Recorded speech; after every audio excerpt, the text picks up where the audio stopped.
Now when I kill DJ, before him dead, it make news headline.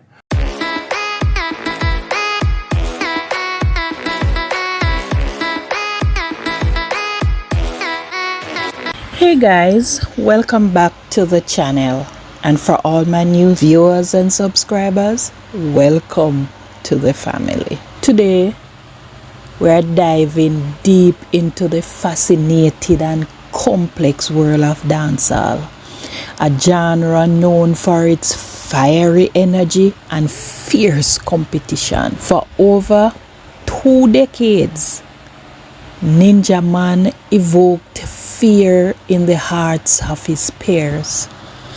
Armed with his katana-like wit, his humor, and deadly delivery, Ninjaman dominated the scene, defeating some of the greatest DJs of all times and earning the nickname Dan Gargan. This Jamaican term signifies a man to be feared, or simply the best of the best. With his sharp wit, unmatched freestyle skills, and formidable presence in sound clash made him a legend in the dancehall arena. Although Ninjaman wasn't the first hardcore dancehall DJ, he was a force to be reckoned with, and by the 1990s he became the face of the badman image in the dancehall.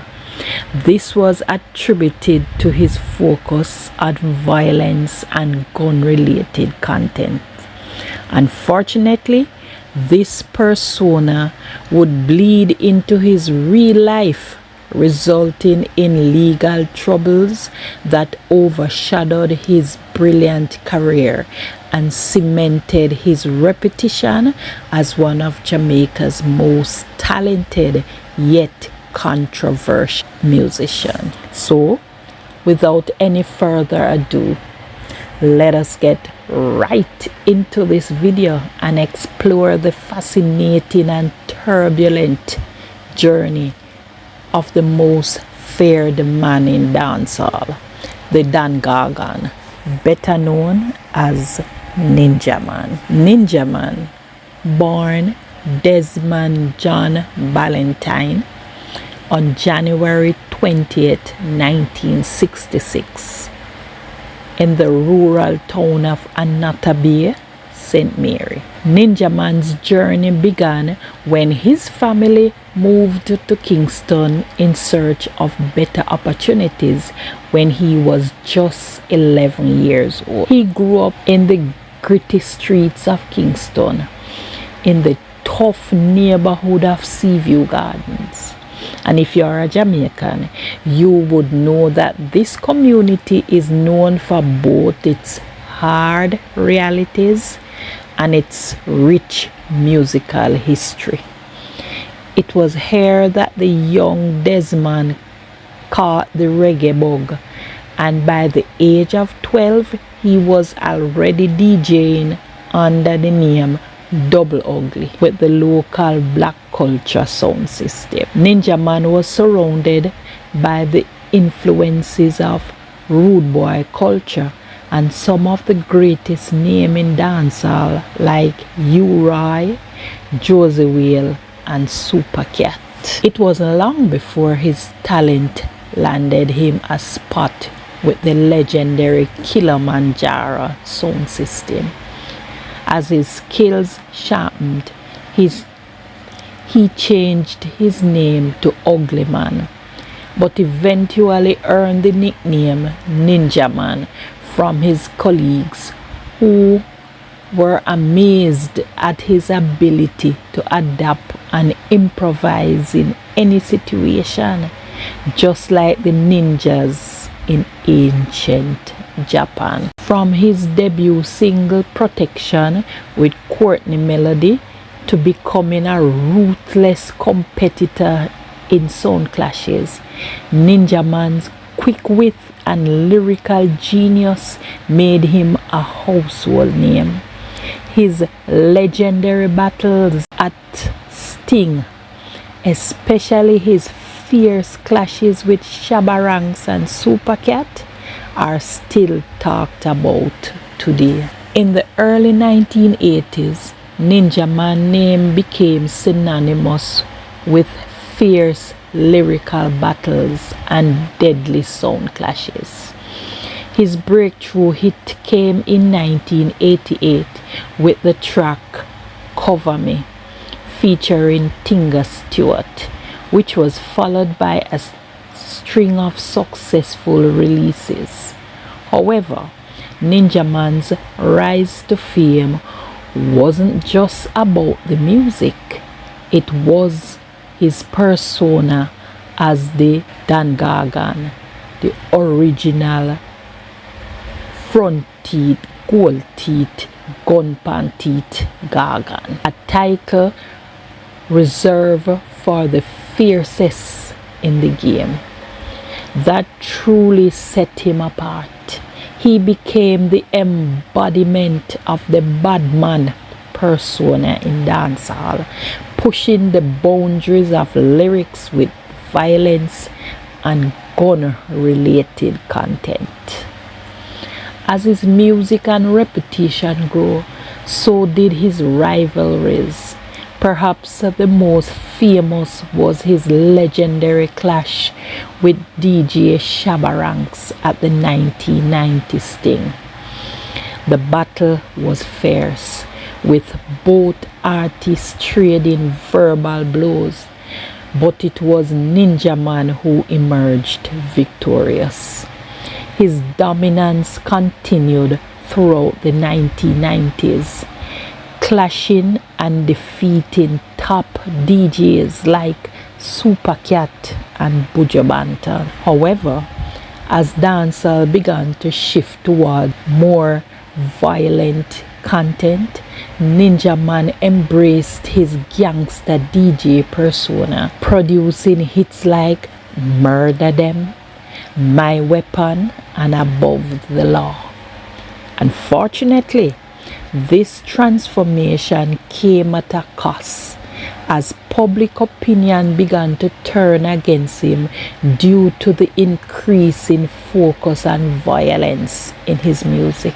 And by the late 1990s, a new wave of conscious reggae artists like Garnet Silk and Luciana began to take over, leaving Ninjaman struggling to stay relevant. Ninjaman's fall from grace involved a number of events, including a failed gospel reggae career, a violent onstage clash with Vybz Kartel, and then the one that really sealed his career in the grave was the murder conviction. In 1997, following a string of run-in with the law and numerous confrontations and altercations with his fellow dancehall artists, Ninjaman attempted to reinvent himself as a born-again Christian under the name Brother Desmond. He enjoyed a brief stint as a gospel dancehall performer. He also sought help for his crack cocaine addiction as a born-again Christian. And by the late 1990s, things seemed to be improving when he landed a role in the 1999 action movie Third World Cop. But that same year, he was sentenced to a year in prison for the unlawful possession of a firearm. Ninja's connection to guns continued into the 2000s, and in 2002, he handed over a Glock to Senior Superintendent Renato Adams at the annual Sting Festival.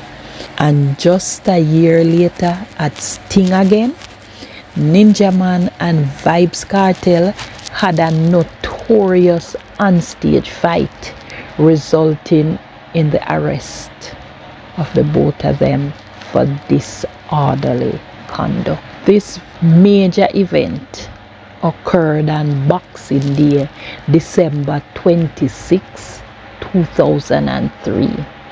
And it also marked another milestone on Ninjaman's journey down the slippery slope towards the end of his career. Just as the sun was coming up over Portmore, dancehall DJ Vybz Kartel took the stage with his entourage surrounding him, and he declared that it was wartime. Halfway through into his set, he launched into hits like Gun Clown and Bust Me Gun Like Nothing. But Kartel's songs weren't just vague items to violence.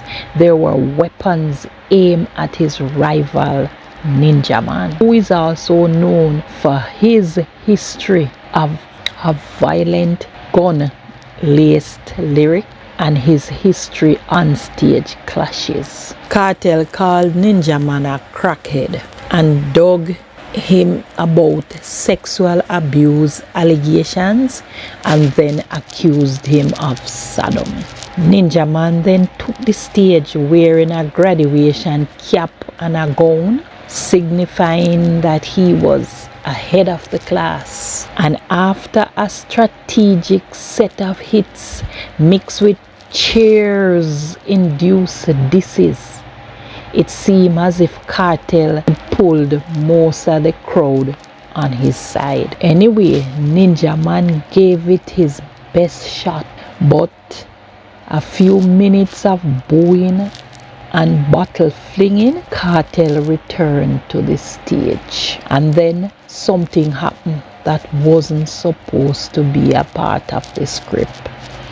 It appears as if Ninjaman gave Kartel a hard push, although who shove who first is still being debated. Ninjaman claimed him chuck me first and me chuck him back. However, within seconds a fist fight was in progress.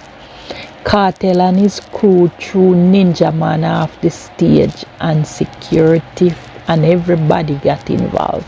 It was said that it was the first incident of an onstage violence in Sting's 20-year history. Following this incident, 5 persons, including Ninjaman and Vybz, were arrested and charged. After this incident, in an effort to reform his image, Ninjaman established the Jamaica All for Peace, One Umbrella movement in 2008, which focused on promoting peace and helping the less fortunate. However, his efforts were marred by the events of 2009, which was the beginning of the end for Ninjaman.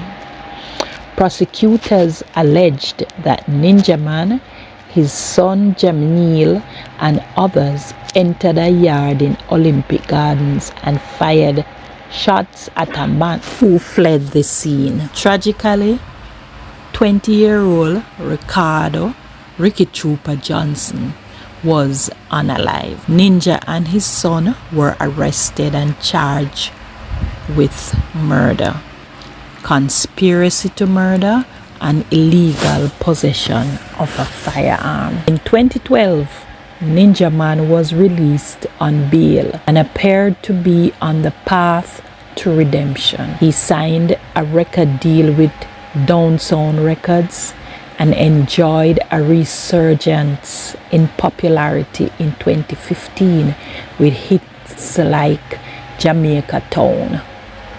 Even the government enlisted him to speak to police officers about ways to combat crime. But in October 2017, his bail was revoked and his trial began.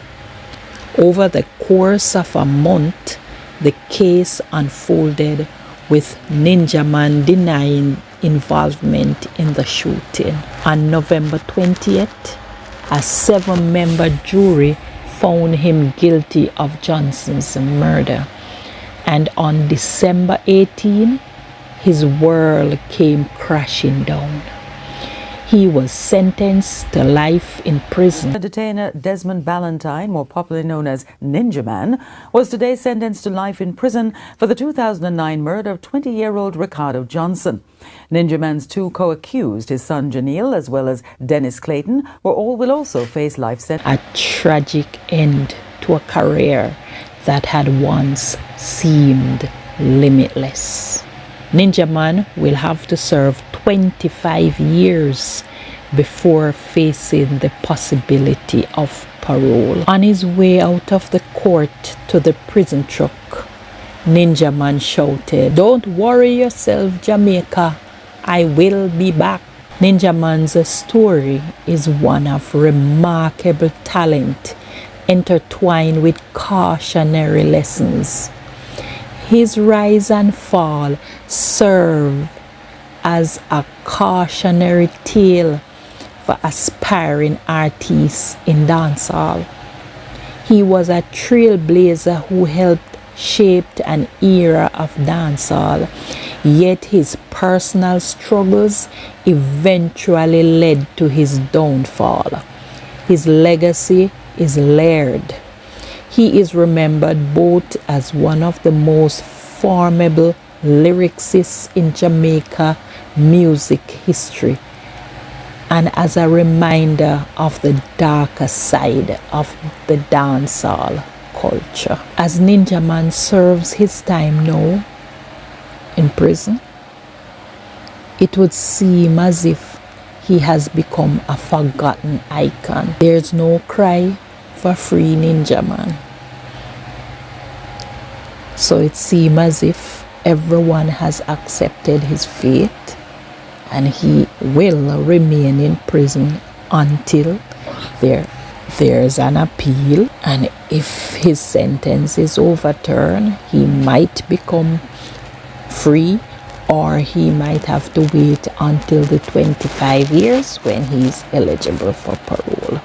We don't know what the future holds, but whatever it is, our prayers are with him and we wish him all the best. Friends have visited him and they're saying that he's okay.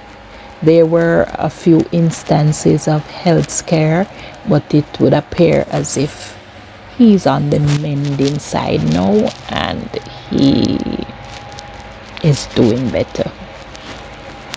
So guys, if you have made it this far, thanks for watching, and don't forget to like, subscribe and share, and remember to turn on your post notification bell so you will not miss the interesting videos when I put them out.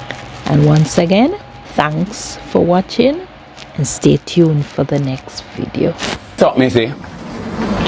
That money they want to give me now, so that no must make me work thing. Because you have a little careless woman where you have out there, so it's leng. Let me tell you something. Look a red copper color sitting out, so we are talking about one grateful. Tell her, say, the only one can't grateful, I must be people that promote thing. Because the work when me do this thing, nobody can pay me boy your feet, here. So that little red and scoopy or something out there, so little loquacious characters and men, they kind of like a nincompoop where you have out there, so we address ourselves. We don't know how to make our decency counter our piggish mentality. They don't perplex my tranquility.